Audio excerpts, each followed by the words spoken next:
오늘 늘 말씀에 집중해야 되지만 오늘은 더 집중해야 됩니다. 그래야 이제 말씀이 좀 들어오거든요.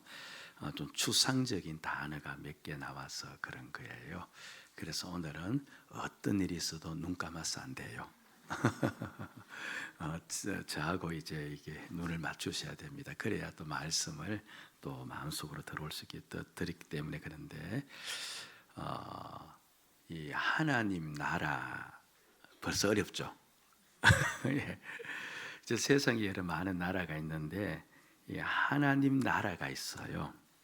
그런데 이제 하나님 나라는 말할 필요 없이 예수님이 왕이 되어 다스리는 나라예요. 왕을 또 우리가 흔히 이제 듣는 말로는 주라고 하는데, 예수님이 주가 되어서 다스리는 나라, 이 나라를 무슨 나라라고 한다고요? 하나님 나라 또는 하늘나라 또는 천국, 이렇게 부릅니다. 물론 교회도 하나님 나라이기도 하죠. 예수님은 이제 어느 지역을 왕으로서 다스리는 것이 아니라 사람 안에서 왕이 되어 다스려요. 어디 안에서? 사람 안에서. 그 누가복음 17장 20절 말씀, 자 우리 주목하는 차원에서 크게 같이 한번 읽어봅시다. 바리새인들이야, 하나님의 나라가 어느 때 임하니까? 묻건을 예수께서 대답하여 이르시되, 하나님의 나라는 볼 수 있게 임하는 것이 아니요. 그 다음 시작. 또 여기 있다 저기 있다고도 못하노니 하나님의 나라는 너희 안에 있느니라. 하나님의 나라가 어디에 있대요? 우리 안에 있다고 합니다. 그러니까 예수를 우리가 나의 주, 나의 왕으로 우리가 받아들이면 우리 안에는 하나님 나라, 하늘 나라가 이루어진 셈이에요. 아멘. 예. 그러면 이 땅에 있는 모든 사람이 다 예수님을 왕으로 받아들이면, 자신의 왕으로 받아들이면, 그럼 이 땅이 무슨 나라가 되어져요? 예, 하나님 나라가 되어지는 겁니다. 그렇게 이 땅의 모든 사람들이 예수를 받아들여 하나님 나라가 되는 것, 이게 하나님께서 이 땅을 창조하시는 목표예요. 아담과 하와를 지으신 목적이고, 또 하나님께서 예수님을 우리에게 보내신 목적, 목표입니다. 그래서 예수님께서도 이 땅에 처음 등장하셨을 때, 역사의 무대에 나오셨을 때, 그때 마가복음 1장 15절에서 이렇게 사람들에게 이야기를 한 거예요. 시작. 이르시되 때가 찼고 하나님의 나라가 가까이 왔으니 회개하고 복음을 믿으라 하시더라. 그러니까 너희들이 복음을 믿으면 너희들에게 무슨 나라가 온다? 하나님 나라가 온다. 내가 그것 때문에 왔다. 그 이야기를 하고 있는 겁니다. 이제 예수님께서 죽으시고 3일 만에 부활하셨죠. 부활하시고 40일 동안 이 땅에 계셨는데 늘 제자들과 함께 있었던 건 아니고요. 이렇게 중간중간 제자들을 만났는데, 그때 제자들에게 한결같이 하신 말씀의 주제는 한 가지였어요.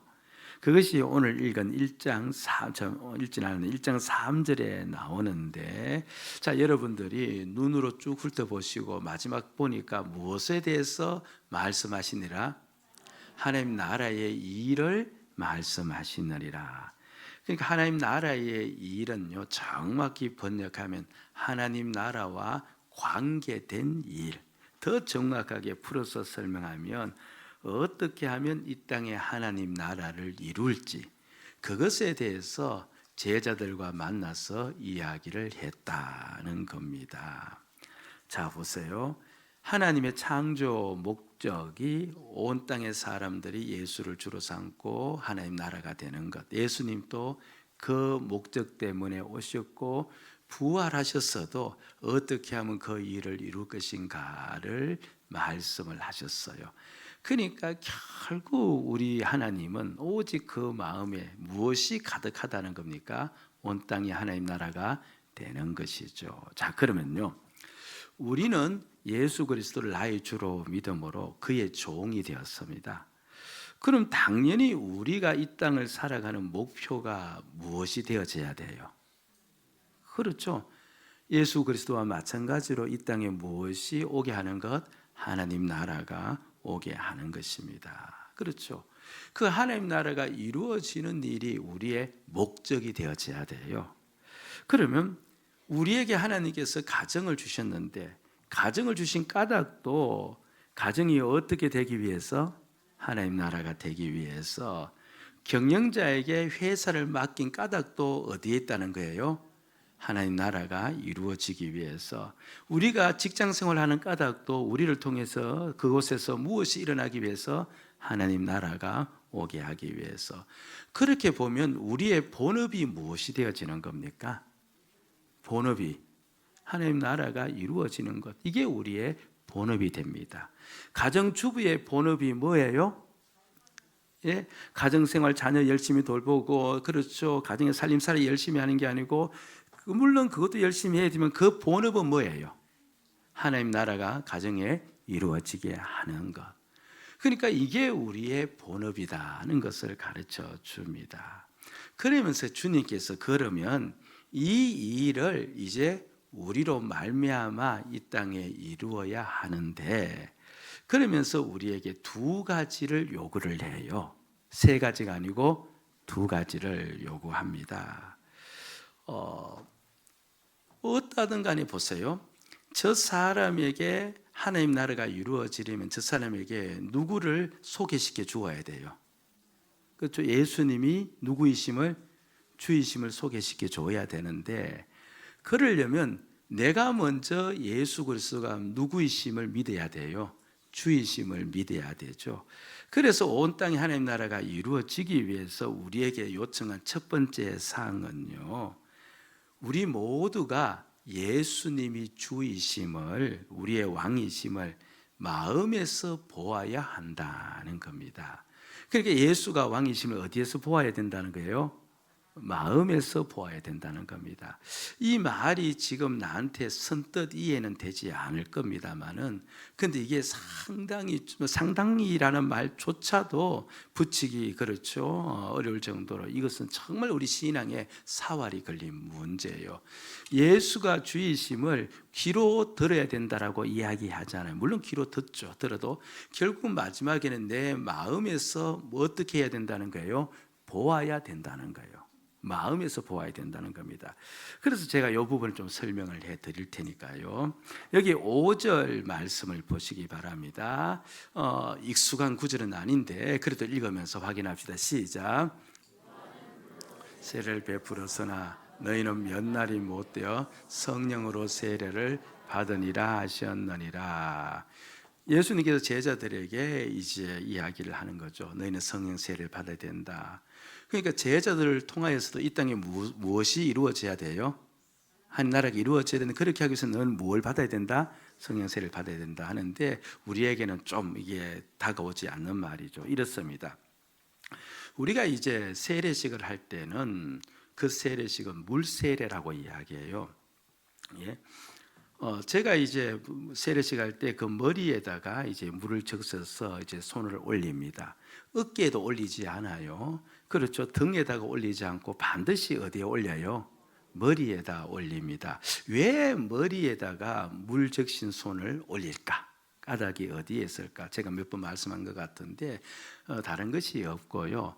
그게 상징이기 때문에 그렇습니다. 원래 물 세례는요, 그 사람을 어디에다가, 그렇죠, 담아버려요? 담아버린다니까 어디 조직 같은 이야기 하는데 어디에다가 담궈요? 물에 담그는 거예요. 담근다는 말은요, 그 사람을 어떻게 하는 겁니까? 푹 잠기게 한다는 말이에요. 사람이 푹 잠기면, 물속에 잠기면 결과가 어떻게 돼요? 어떻게 돼요? 죽어요. 죽잖아요. 그러니까 사람이 물속에 푹 들어가는데 이곳에서 그만한 이제 물통을 준비할 수가 없으니까 어떻게 하는 거예요? 그 사람이 완전히 물에 잠겼다는 것을 표시하기 위해서 어디에다가 물을 적세요?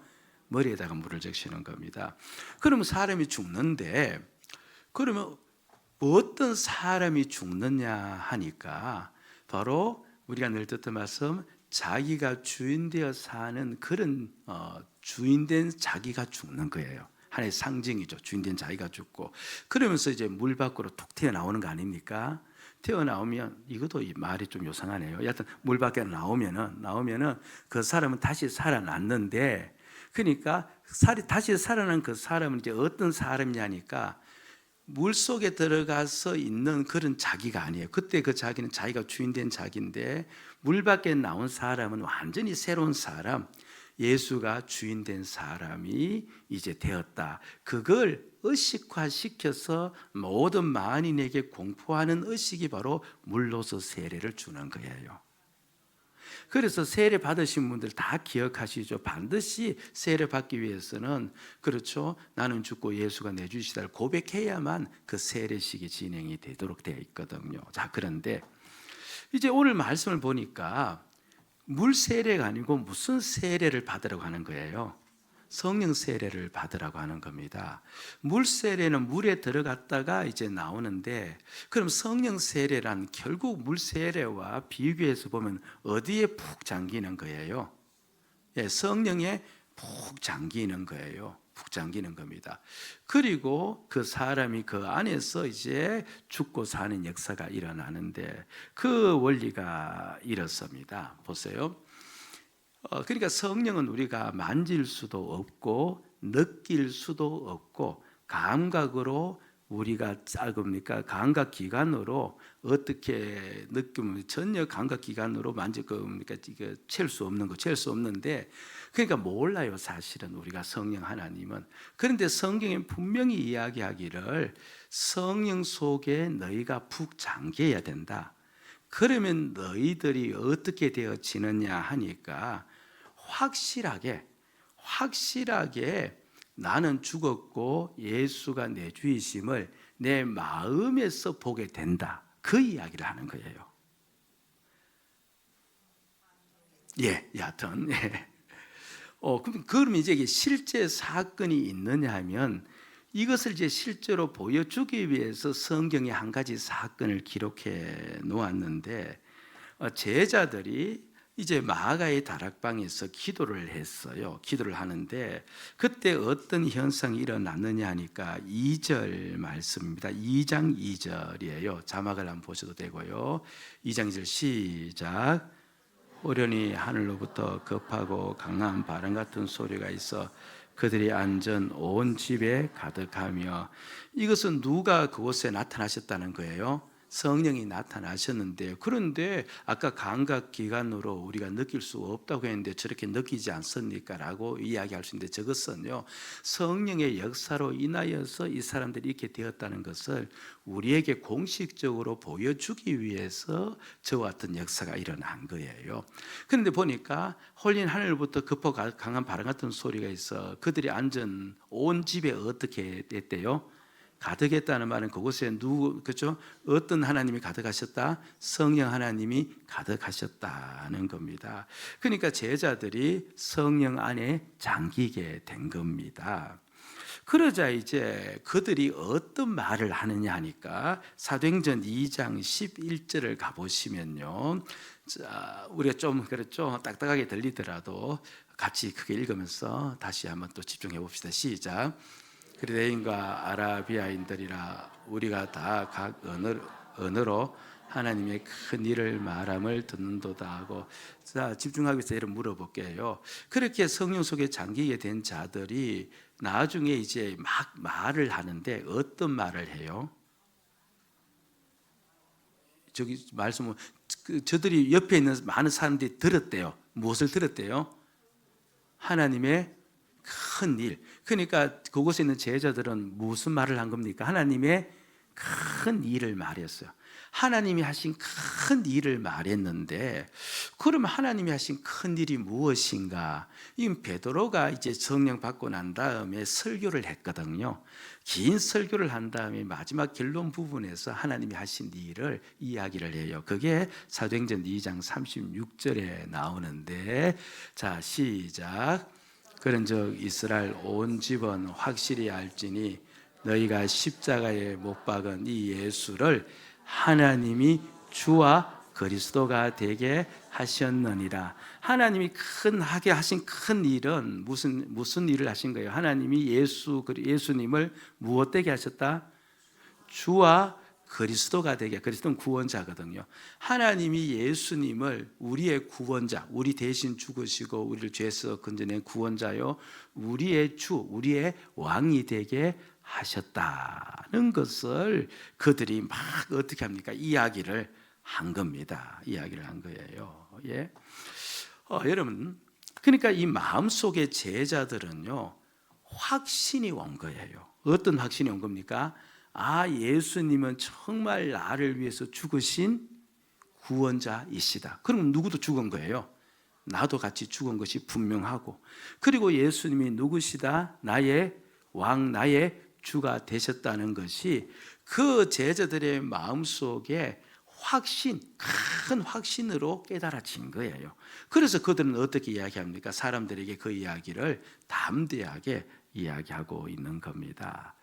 여러분, 오늘 이 시간요, 우리가 예수를 믿기는 믿으면서도 물론 다 예수님을 주라고 고백을 해요. 그것 또한 귀한 일인데 뒤에 제가 설명해 드릴게요. 그런데 내 마음에서부터 분명하게, 내 마음에서부터 확실하게, 그렇죠, 예수가 나의 주이심이 만약에 잘 깨달아지지 않는다면요, 여러분 꼭 기도하시기 바랍니다.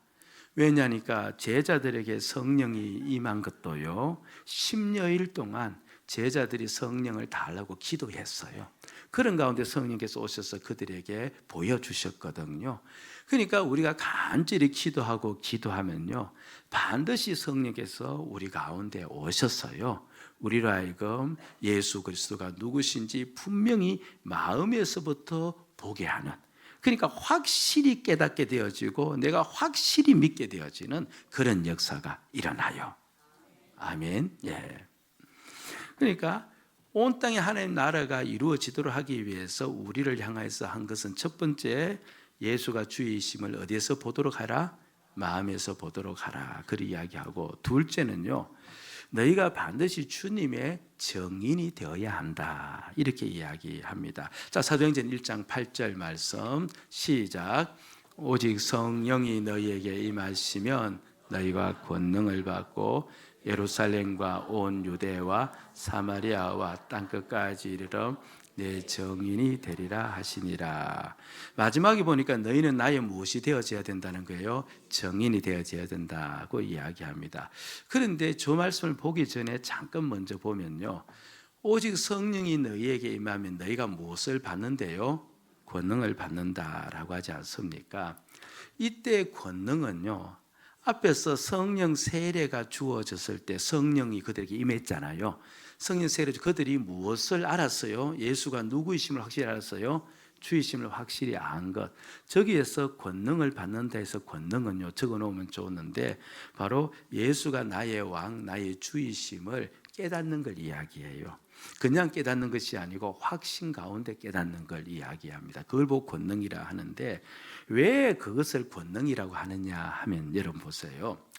정말 예수가 나의 주이심을 알면요, 우리가 염려스러운 일이 많이 올지라도 그 속에서 예수가 정말 나를 이끄시는 주이심을 알면 이 가운데서도 하나님이 나에게 살 길을 준다, 주지 않는다? 준다고 믿는 거예요. 그러면서 기대하게 되어지고 소망하게 되어져요. 그렇죠. 근데 예수가 주이심을 알지 못하면 절대로 기대와 소망이 일어날 수가 없어요. 그러니까 정말 능력이에요. 여러분, 우리에게 가장 큰 권능은요, 예수가 내 주이심을 깨닫는 거예요. 그걸 깨달으면요, 환난 가운데서도 기뻐할 수 있는 여력이 생겨요. 그리고 힘든 일 가운데서도 소망할 수 있어요. 그리고 인내할 수 있어요. 그리고 무엇보다도 자기 마음대로 사는 자기를 어떻게 할 수 있어요? 죽일 수가 있어요. 이게 다 권능이고 능력인데 이게 어디에서 오느냐 하니까 예수가 내 주이심을 아는 데서 오는 거예요. 그래서 그것을 깨닫는 것을 보고 너희는 무엇을 받았다고 이야기합니까? 권능을 받았다. 그렇게 이야기를 합니다. 자, 이제 말씀 조금 더 진지하게 들어보세요. 사실 베드로가 이제 성령을 저렇게 이제 체험한 다음에 성령 속에 깊이 잠긴 다음에 저렇게 고백했는데, 그러면 베드로가 과거 예수님이 살아 계실 때 부활하셔서 그렇게 베드로에게 말씀하기 그전, 그때 베드로도 예수님을 나의 주라고 고백한 적이 있을까요? 없을까요? 없었다는 말을 너무 심하게 하면 제가 설교를 그다음 못해요. 시험 들까 싶어서. 있어요. 있는데. 그런데 이제 이거 잘 착각을 하기 때문에 우리가 그렇게 대답한 것 같은데, 그게 마태복음 16장 16절에 나와요. 시몬 베드로가 대답하여 이르되, 그렇게 예수님이 너는 나를 누구냐 할 때 이제 시몬 베드로가 대답해요. 이렇게 대답했어요. 어떻게 대답합니까? 주는 거짓이오시오. 예. 그냥 저 말 때문에 우리가 이제 잘 모르는데, 주는 그리스도시요. 그러니까 이때 주는요, 우리가 생각하는 당신은 하나님 만물의 주입시다, 그게 아니고 선생이라는 의미가 강해요. 선생님은 그렇죠, 구원자이십니다. 구원자입니다. 예, 그 다음에 뭡니까? 살아계신 하나님의 아들입니다. 이렇게 고백했는데, 저 하나님의 아들은요, 관용어법이에요. 무슨 말이냐니까, 우리나라 사람들에게서 하나님의 아들, 누구의 아들을 하면 우리는 어떻게 생각해요? 그래서 아버지가 있고 아버지가 낳은 자녀, 이렇게 생각을 하잖아요. 그건 우리의 관습이에요. 그런데 유대인에게서 누구의 아들 이렇게 하면 낳았다, 저 사람을 낳았다는 개념에 초점이 있는 것이 아니고, 저 아들은 아버지와 똑같다, 그 의미가 있어요. 그러니까 예수 그리스도를 향하여서 하나님의 자신 하나님의 아들이다, 하나님의 아들이란 말은 예수님은 곧 누구시라는 말이에요. 예, 하나님이시다, 그렇게 이야기를 합니다. 여러분들 그 다윗이요, 골리앗을 탁 물리친 다음에 물맷돌로 물친 다음에 사울이 묻잖아요. 네 누구냐, 그렇게 이야기하니까 이 다윗이 고백하는데, 너 누구냐면 우리 식으로 하면 그렇죠. 야, 네 누구? 이렇게 하면 우리는 어떻게 합니까? 내 아무개입니다, 이렇게 하면 되잖아요. 그런데 다윗은 그렇게 고백하지 않고, 나는 베들레헴 사람 이새의 아들 다윗입니다, 이렇게 고백해요. 누구의 아들이에요?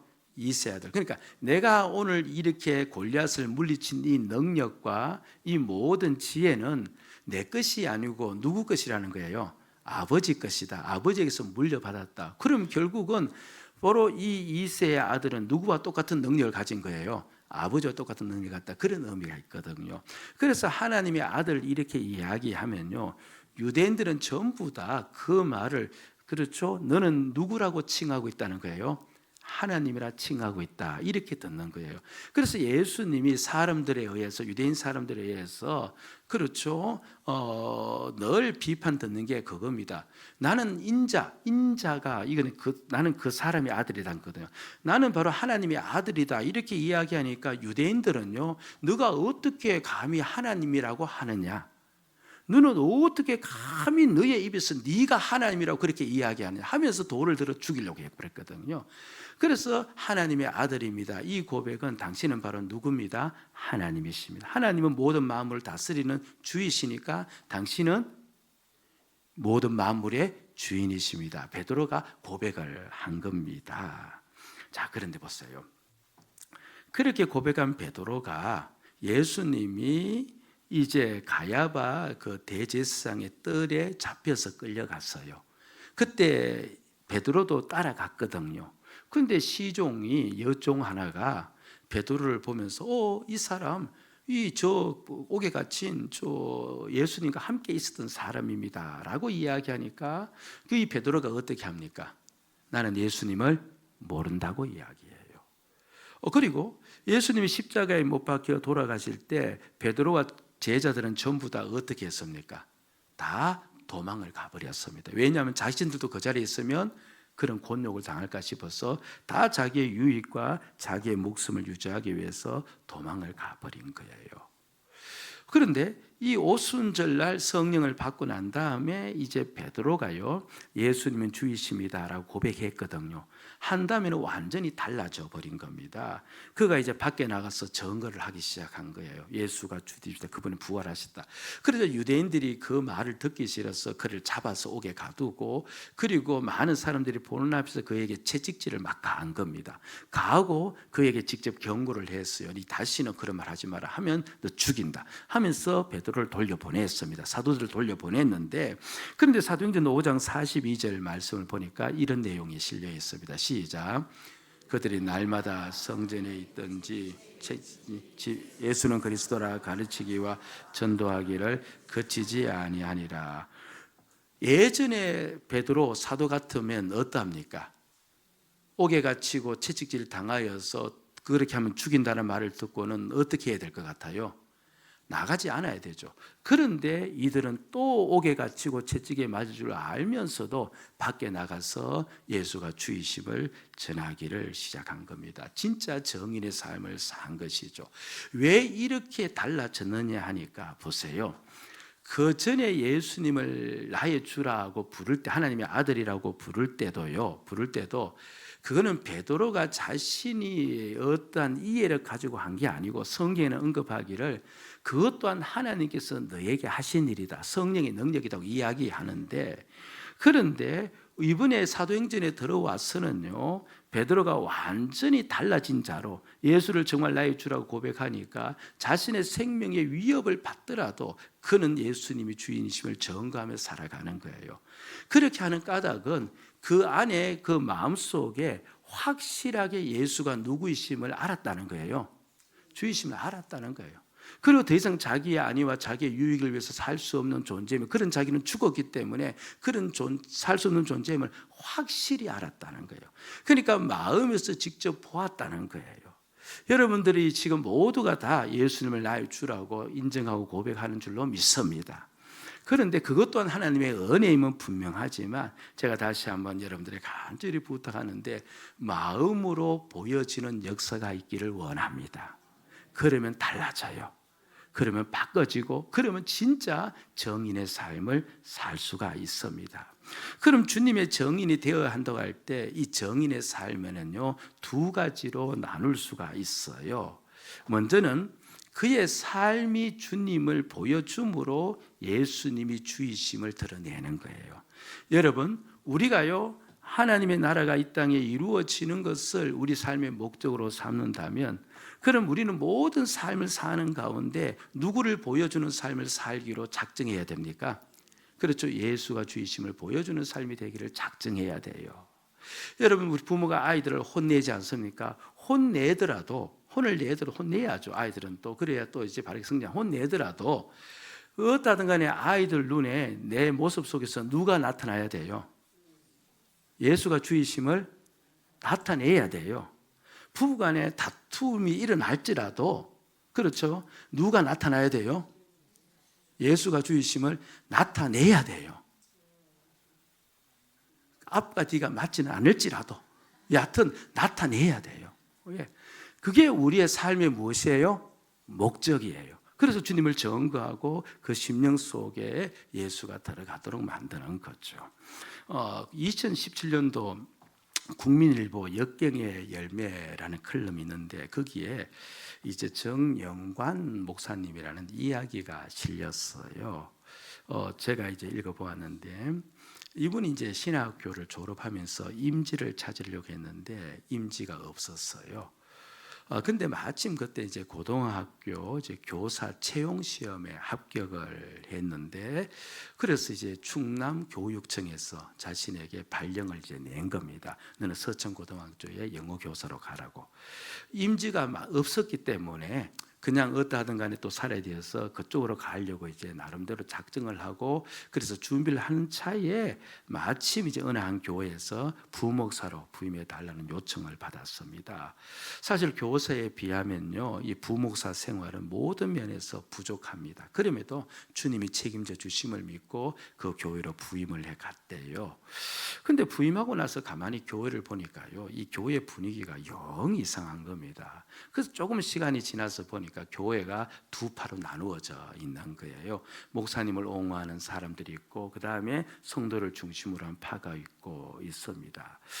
그러니까 너무나 이제 이 두 부류가 분류되었어요. 이 다투고 있으니까. 여러분, 파가 나누어지면요, 저쪽이 옳은 행동을 해도 어떻게 해요? 예, 어떻게 해요? 그 욕하고 비방하고 그래요. 이게 도무지 이게 안 되는 겁니다. 그래서 이 부목사가 중간에 이제 끼어서 그렇죠. 어떠하든 간에 뭔가 좀 자신의 역할을 감당해야 되겠다 싶어서 고민하고 있는데 그래도 이제 그런 가운데도 그 교회에 기도를 하고 있으니까 기도실에다가 십자가를 깜찍한 거 하나 갖다 놓았답니다. 십자가의 용서를 배우고 십자가의 사랑을 배우고 우리가 십자가 보면서 기도하면서 하나가 되었으면 좋겠다 싶어서 그래서 부목사님이 어떠하든 자기 힘으로 십자가 하나 갖다 놓았는데 그런데 목사님을 반대하는 파가 그렇죠. 그것마저 치워버리더랍니다. 그리고 자기가 하는 모든 일들은 전부 다 그렇죠. 누구 편에 선 일이 되어지는 거예요? 목사님 편에 서야 되니까 반대편에서 자꾸만 걸고 넘어지고 다투게 되어지고 그와 같은 일이 계속 일어나니까 1년을 이분이 이제 견디지를 못하고 결국은 이제 다른 교회로 그렇게 옮기게 되었답니다. 그러면서 이제 시간이 수십 년이 지났대요. 어느 한 날 이제 어떤 한 목사님을 만났는데 젊은 목사님을 만났는데 그 목사님이 이런 이야기를 하더랍니다. 바로 제가 그때 그 목사님께서 부목사로 그때 그 교회에 있었고 그렇게 이리저리 막 끌려가고 그렇게 사람들로부터 그와 같은 일을 당하고 있을 때 제가 그때 젊은 학생이었습니다.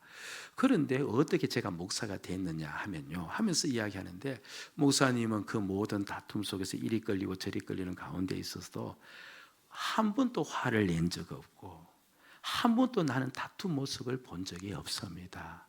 그래서 내 마음속에 목사가 되면 다투지도 않고 저렇게 화도 내지 않는가 보다 그런 마음이 싹 들어왔대요. 그래서 나도 무엇이 돼야 되겠다? 목사 되어야 되겠다 싶어서 목사기를 작정하고 그렇다 그렇게 이야기를 합니다.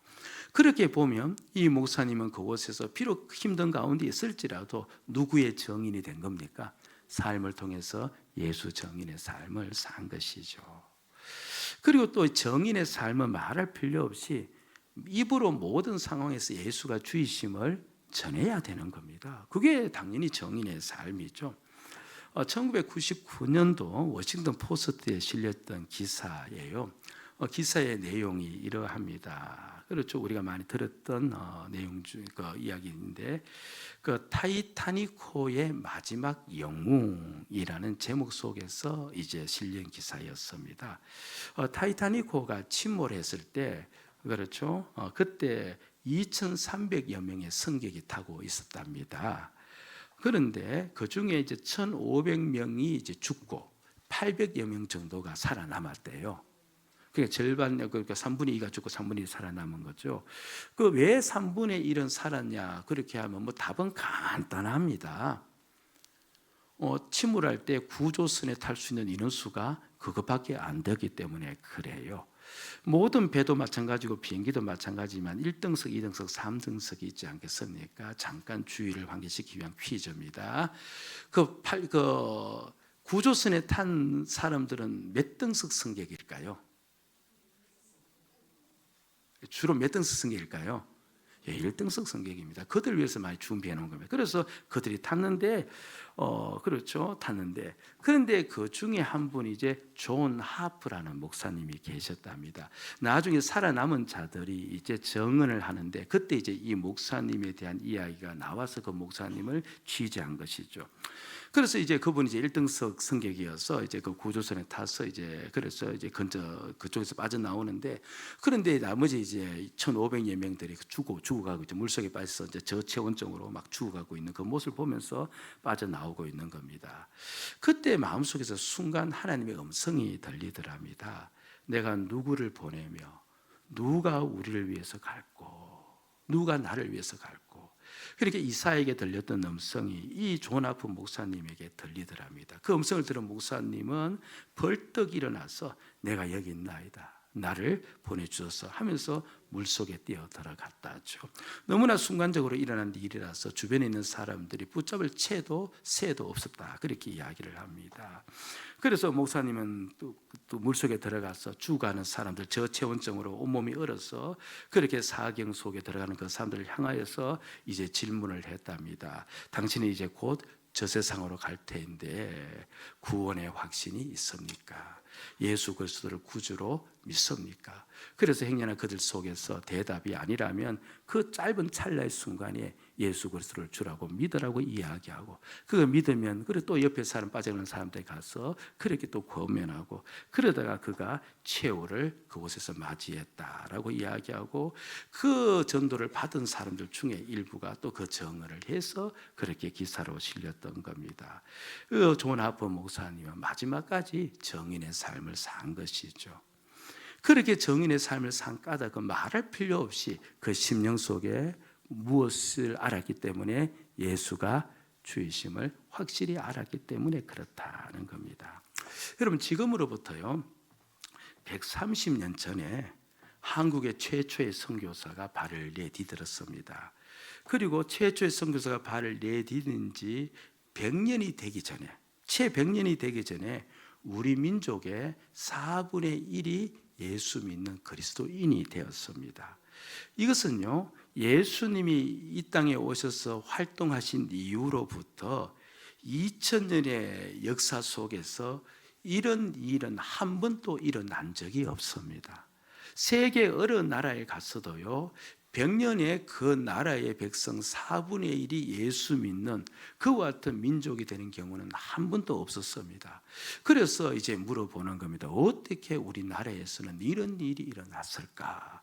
그럼 우리에게 복음을 전해준 그 선교사들이 탁월해서 그랬을까? 만약 선교사들이 탁월해서 그렇다면 그들이 다른 곳에 가서도 그와 같은 역사를 일으켜야 되는 거죠. 그런데 그렇지는 못한 겁니다. 그러면 어떻게 해서 우리 민족에게는 그런 일이 일어났을까? 라고 했을 때 한 가지 대답을 찾을 수 있는 것은요, 사실 처음에 예수 믿는 사람들 다 박해받았잖아요. 그러니까 외래 종교 믿는다고 해서 서양 귀신에 쓰였다, 그렇게 이제 이야기를 들으면서 핍박과 박해 속에서 그들이 예수를 믿었습니다. 그런데 그 모든 핍박과 박해에도 불구하고 우리 믿음의 선조들, 그때 예수 믿은 자들은요 오직 주님을 위해서 자신의 모든 가진 것, 육체, 시간, 물질 다 내어놓고 헌신을 한 겁니다.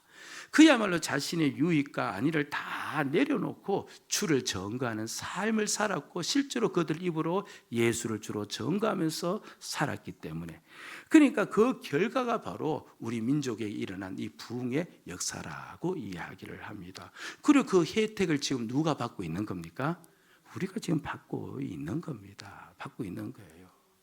여러분, 우리가 오늘 이 아침 꼭 믿으셔야 됩니다. 왜 우리를 이렇게 구원받도록 우리를 불렀는가? 하나님 나라의 정인되게 하기 위해서. 아멘. 예.